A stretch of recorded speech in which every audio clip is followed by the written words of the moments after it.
Olá, amados. Nós vamos falar agora um pouco sobre a dispensação da graça. Quando é que a dispensação da graça começou?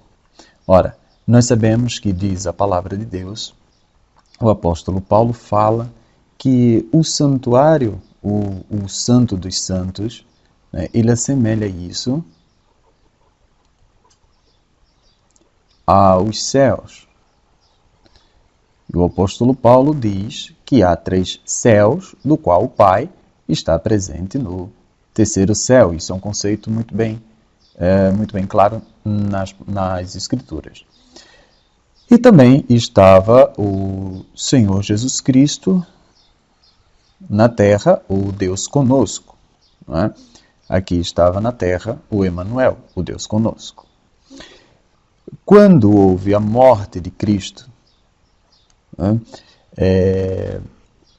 nós temos aí o início do Novo Testamento.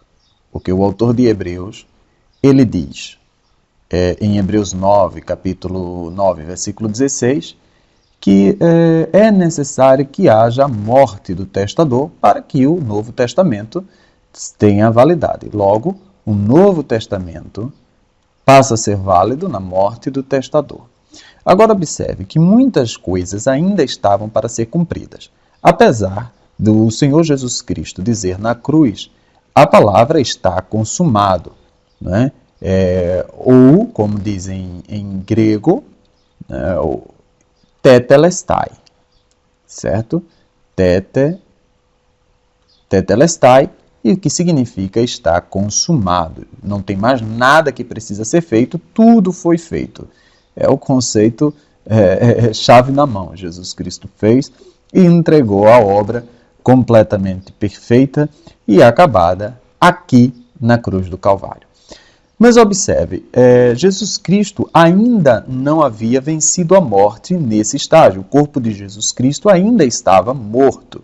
E, estando morto dentro do sepulcro, ele ainda não havia ressuscitado. Ok? Então, o corpo de Jesus Cristo estava no sepulcro, morto.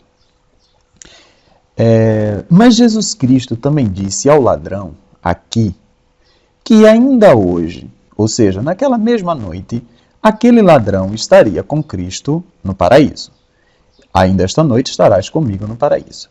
E é claro que Jesus Cristo não pode mentir, naquela mesma noite o ladrão estava com ele no paraíso. Mas Jesus Cristo ainda estava morto. Nessa condição, nós não podemos esquecer que o Jesus Cristo homem, o corpo humano de Jesus Cristo estava morto, mas Jesus Cristo Deus estava vivo, certo? E quando ele está no paraíso, quando o homem está no paraíso, obviamente ele estava com Deus, uma vez que Deus é onipresente. E, certamente, encontrando-se com Deus no paraíso, eu creio que Jesus Cristo, o Deus, poderia ter dito da mesma forma que Jesus Cristo disse aos seus discípulos, não tens visto o Pai, olha para mim e vês o Pai. Estiveste todo o tempo comigo e não me reconhece, olha para mim e vê o Pai. Da mesma forma, o Pai pode dizer, olha para mim e vê o Filho. Então, é óbvio que neste dia ele estava no paraíso. Mas observe, não é o céu, mas o que nós chamamos de seio de Abraão. Por que não pode ser o céu? Porque Jesus, o corpo de Jesus, Jesus ainda não estava ressuscitado, ainda não havia sido glorificado. Se Jesus não havia sido glorificado, logo, nenhum outro antes dele poderia ter sido glorificado de forma tal que Jesus se tornou, como diz o apóstolo Paulo em 1 Coríntios 15, 20, o primogênito dos mortos, as primícias dentre os mortos, né? O primogênito, as as primícias dentre os mortos. Ok? Então, Jesus Cristo, nenhum outro pode ter sido ressuscitado antes do Senhor Jesus Cristo. Portanto, os túmulos que aqui foram abertos, não é? E os mortos daqui foram ressuscitados, não podem ter sido ressuscitados antes, ou seja, glorificados antes do Senhor Jesus Cristo, uma vista que Jesus Cristo, já foi falado, seria o primeiro dentre os mortos. Mas o que deve ter acontecido aqui era uma ressurreição idêntica ao que Lázaro sofreu, e provavelmente esses mortos que ressuscitaram deveriam também ter encontrado, passado novamente pela morte, já que aqui não é uma ressurreição para a vida eterna. Isso não pode ser, certo? Não foi uma ressurreição para a vida eterna. Pois bem, Jesus passou aqui, entre a sua morte e a sua ressurreição, 3 dias. Certo? Nesses 3 dias, Jesus Cristo, por fim, ressuscitou, ok? Vencendo a morte. Então, Jesus Cristo venceu a morte. Logo, aqui, Jesus Cristo venceu a morte e foi ressuscitado. Mas ele diz claramente para a Maria que ele ainda não havia subido ao Pai. Isso está em João 20:17. Ele ainda não havia subido ao Pai. O próprio apóstolo Pedro, ou o apóstolo Lucas, desculpe-me, diz que Jesus Cristo apareceu durante 40 dias até que foi recebido no alto. Não é? Até que foi recebido no alto. E isso ele diz em Atos, capítulo 1, versículo 3, e ele chega ao ponto de dizer que com muitas e infalíveis provas, né, de que Jesus Cristo esteve com o povo durante 40 dias, certo?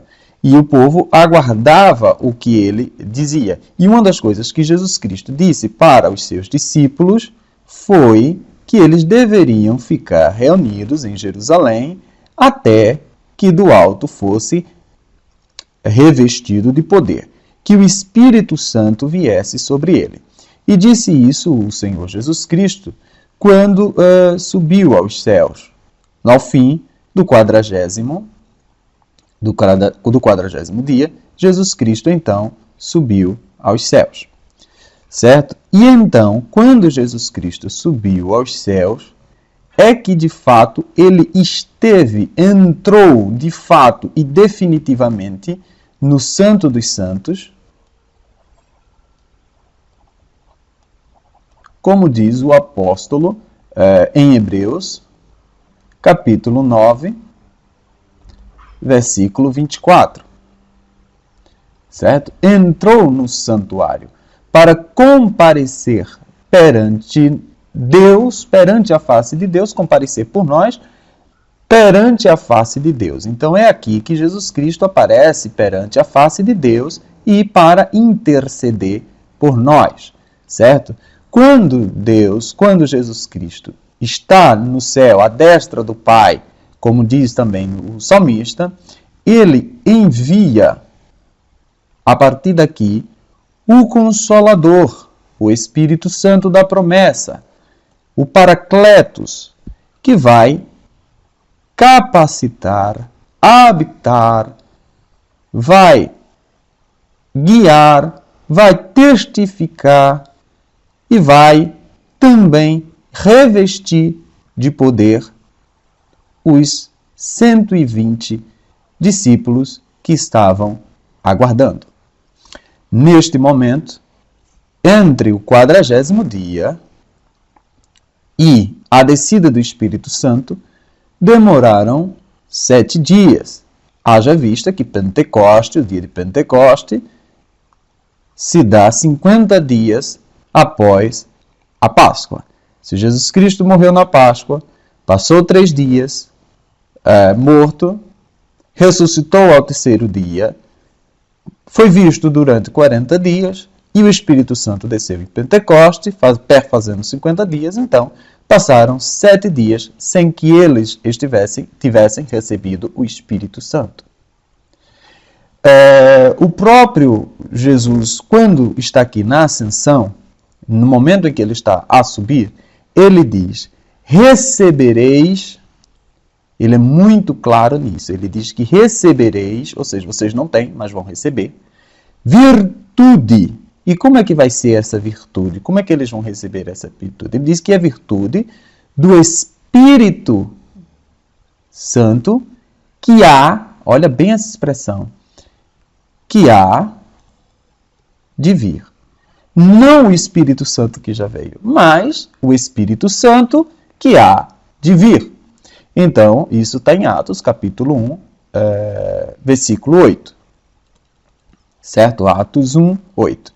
O Espírito Santo que há de vir. Então, não podemos, em momento nenhum, dizer que o Espírito Santo ele foi dado para a habitação nas pessoas como antes dessa sua descida em Pentecoste. Isto é errôneo, não tem sustentação na palavra de Deus, certo? E então, depois é que, estando aqui, tendo descido o Espírito Santo sobre os 120, é que inicia, de fato, a igreja. Por quê?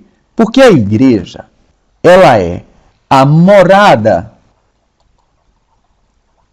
a união, melhor dizendo, a união de todos aqueles que têm o Espírito Santo habitando. Se habita o Espírito Santo, logo faz parte da igreja. Se o Espírito Santo não habita, não faz parte da igreja. A habitação do Espírito Santo, acredito eu, porque diz em João capítulo 3, versículo 34, que não dá a Deus o Espírito por medida. Acredito eu que esse Espírito não foi dado por medida. Primeiro um pedaço e depois outro pedaço. Logo, todos aqueles que se convertem, automaticamente fazendo parte da igreja, estão com o Espírito Santo habitado neles. Tem a habitação, tem o Espírito Santo.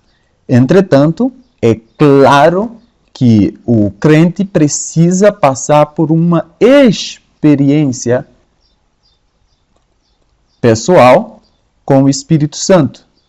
E essa experiência pessoal, através da manifestação dos dons, nós podemos chamar de batismo no Espírito Santo, ser cheio do Espírito Santo, com bastante cautela, porque quando eu digo que eu estou cheio do Espírito Santo, eu não posso dizer que uma pessoa está meio vazia ou meio cheia do Espírito Santo.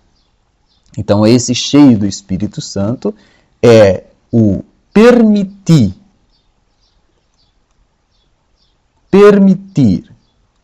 que o Espírito Santo flua. Ou como diz o apóstolo Paulo a Timóteo, desperta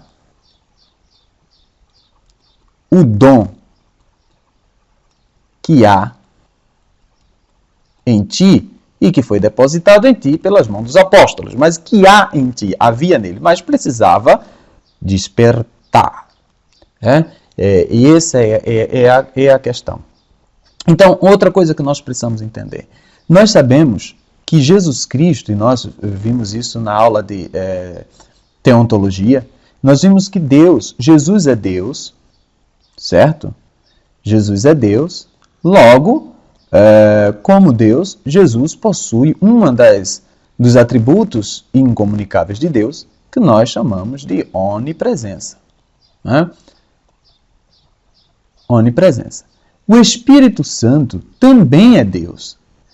E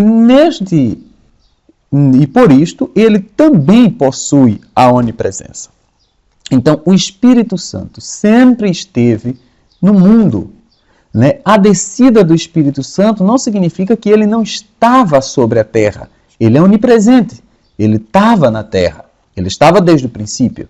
Ele estava desde a criação. Assim como o próprio Jesus Cristo falou, Deus, o Pai, trabalha até agora e eu também. E o Espírito Santo também estava trabalhando na terra. Agora, o que é a descida do Espírito Santo, não é? Como nós chamamos, o batismo no Espírito Santo, não é que o Espírito Santo não esteja no mundo, não podemos retirar o Espírito Santo do mundo porque ele é onipresente. Mas uma nova habitação, uma nova maneira dele habitar, dele estar com as pessoas. Né? Uma nova, é o que chamamos de habitação, uma nova operação, uma nova maneira de operação do Espírito Santo, e esta é a operação que marca o tempo dos gentios.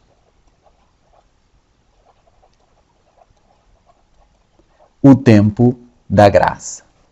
Porque agora não é mais por força nem por vontade, mas pelo Espírito Santo. Agora a lei não é mais cravada em pedra, mas no nosso coração.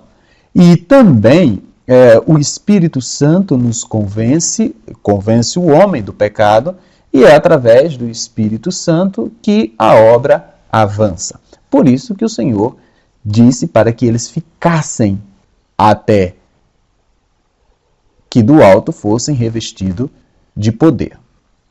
Ok? E esse revestimento de poder diz em João que quando o Espírito Santo fosse dado, João 24, 26, se não me engano, 24, 26, ele diz que esse Espírito é quem ensinará, é o Espírito que fará lembrar de tudo, é esse Espírito que testificará de Cristo, e é este Espírito que convencerá o homem. Certo? Logo, seja lá qual for a forma que você entenda este período, certo? Se você entende que tudo isso aqui, se você quiser marcar isso cronologicamente, todo esse momento, cronologicamente, como fatos isolados e dizer assim que aqui iniciou a igreja, ou aqui iniciou a igreja, ou aqui iniciou a igreja, podemos cair em diversos erros, uma vez que o próprio Deus narra todo esse acontecimento dentro do seu kairos e não dentro do seu não dentro do cronos humano, dentro da cronologia humana, mas dentro do seu kairos, qual ele trata tudo isso como um único